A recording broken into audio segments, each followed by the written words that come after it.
It was nearly midnight when Sarah boarded the last train from the city. She had stayed late at work, the office eerily quiet, and now the train platform was no different.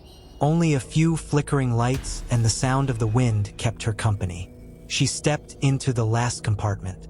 It was empty, silent, except for the faint humming of the train engine. The doors shut behind her with a sharp hiss.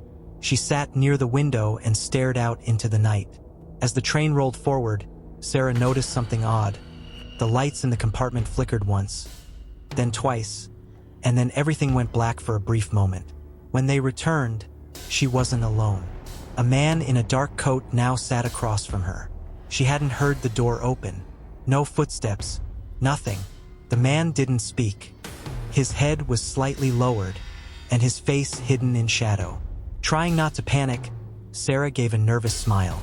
"Late night ride, huh?" No response. She looked out the window again, but something felt wrong. The view outside was static. The trees weren't moving. The stars weren't shifting. It was like the world had frozen, except the train kept moving. Her phone had no signal. Of course, she looked back at the man. He hadn't moved, still hunched forward. Then, ever so slightly, his head turned toward her. His face was pale, too pale, almost like wax. His eyes were hollow like glass marbles, unblinking. Sarah's breath caught in her throat. The train lights dimmed again. When they returned, the man was sitting closer, 1 seat away. She jumped. What the hell? The man didn't move, didn't speak, just stared. She stood up and stumbled toward the next compartment, but the door wouldn't open. She pounded on it. "Hello? Anyone?" Behind her, a voice whispered, barely audible. "You're the last one." She turned, but the man was gone. The seat was empty again.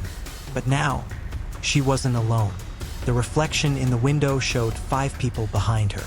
But when she spun around, no one. The train jerked violently, and the lights went out completely. Darkness, silence, and then a scream.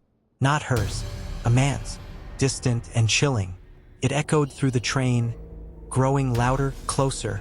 The lights returned. Sarah stood alone in a blood-stained compartment. Seats torn, windows shattered. The world outside was pitch black. Not night, just nothing. She looked down. Her reflection in the broken glass beneath her was not her own. It was her, but pale, bruised, and crying. Suddenly, the intercom buzzed. A voice crackled. "End of the line. All passengers must exit." The train stopped. Doors opened. But outside, there was no platform. Just a field of tombstones, endless, under a blood-red sky. A single figure waited there. The same man from before, smiling now, his mouth far too wide. Sarah backed away. The lights flickered once more, and when they returned, the train was empty. Not a trace of her. Only a note remained on the seat. One word, written in trembling hand. "Stay."